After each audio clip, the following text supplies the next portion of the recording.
Hello, welcome to Billet TV. Nice to see you again. It's a bit low, isn't it? It's a bit better.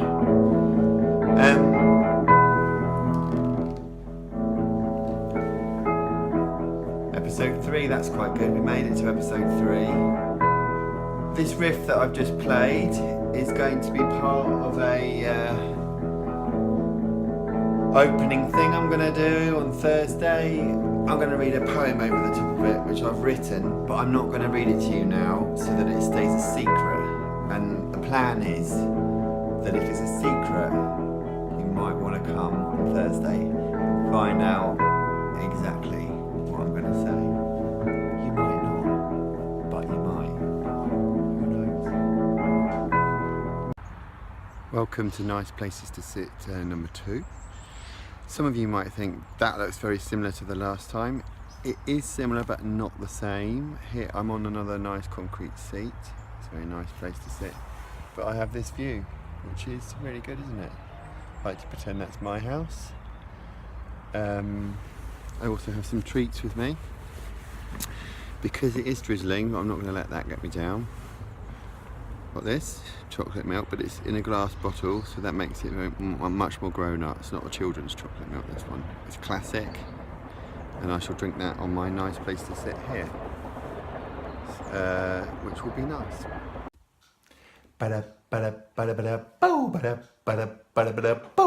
Music roundup, music roundup.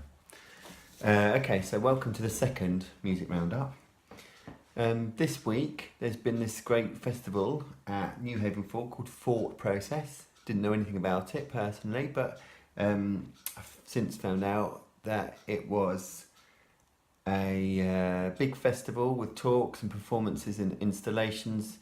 I think roughly themed around experiments in sound and music, and it looked great, but I didn't know anything about it. But I think it's worth finding out about, because I've seen some films put on Facebook by Melita Dennett, the Brighton broadcaster and radio producer. And it looks great. And I'll show you a little bit of this one. You open and shut the drawers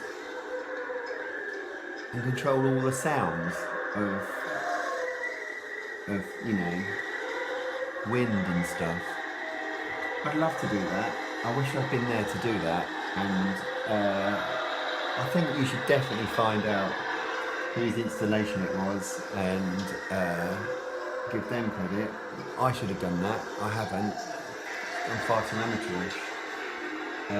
That's great, and there's loads of other things. Spinning things, making noises, people sitting around watching a performance of someone soaring, and I think I'd find that a bit difficult personally, because I get a bit, I don't know if claustrophobic is the right word, but if I'm watching, if I do that, I can play with it for a bit and move on. But if I have to watch a performance and it doesn't equate to songs and so forth, I'm always like, how long is this going to go on for? And that kind of gets in the way of me really enjoying it, which is definitely a fault in me rather than artists who do that kind of stuff. Someone who played there is Map 71. Map 71 features my friend Lisa, who used to be one of the young blood poets, Lisa Jane. It's got Andy Pine as well, I think was in Shrag, and they're both kind of following their avant-garde experimental dreams with this band. I'll play you a little bit of. That's just a drum.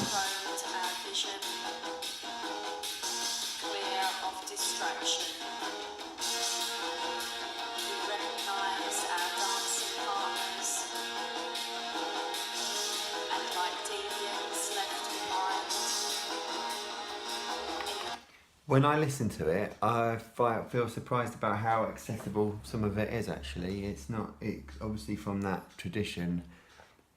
People talk about Public Image Limited first albums and post-punk, industrial improvisation and things, I think, when they mention them, but actually there is something really kind of poppy, a couple of notes going on, which brings me to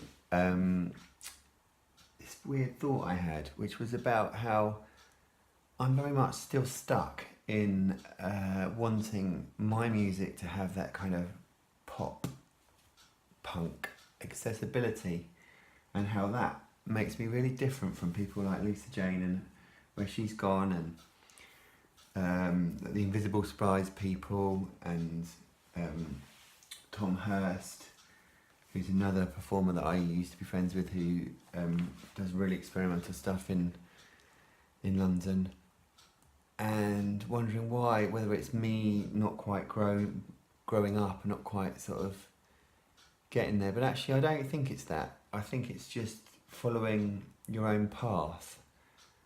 And I wanted to quote this. This is someone, Jeffrey Lewis is someone that I have discovered recently, but I think he kind of designed the first Mouldy Peaches cover, but then went on to do music that sounds a lot like Kimya Dawson's music, really. But he wrote these lyrics: "It's hard to get too bored if you pick the right two chords, and you keep on strumming as if you don't know what's coming." And I think I live by that. I really like that thing, and that's probably why, although I'm always fascinated by journeys into improvisation and experimentation, I'm always going to want to go back to strumming two chords, or on an experimental thing, someone else who's sort of musically not that far away from Map 71 would be The Legend, which is what Everett True is doing now with his live act, The Legend. He speaks most eloquently through his writing, I think, and this is a way of him in doing that live. But he has quite good musicians playing with him. Last time I saw him, there was a violinist and the violinist came from Some of Legs, who were a great band, and a saxophone player who is the creative force behind the Creola Lectern. So he's got some great musicians who are doing some interesting things behind him as well. And it's not all that accessible, and it's definitely mood dependent, because it can be a bit kind of, I think if he's feeling dark and angry, his set can be very dark and angry, and if he's feeling a bit more uplifted, his set can reflect that too. So I felt really alienated when I first saw him, and really included when I saw him second, and I think they did the same songs, it's just the way they did them that was really different. But I find them interesting. Obviously they're playing on Thursday with Suburban Death Twitch and Jimmy and the Worn Out Shoes, which is the gig to go to this week at the Rose Hill. Not to put any pressure on you, but if you don't go on Thursday and we don't get enough money from the door to pay the sound men, then my children will have to eat beans on toast for the next month until the next paycheck, and that will be your fault. So think on that. Don't deprive children of nice dinners.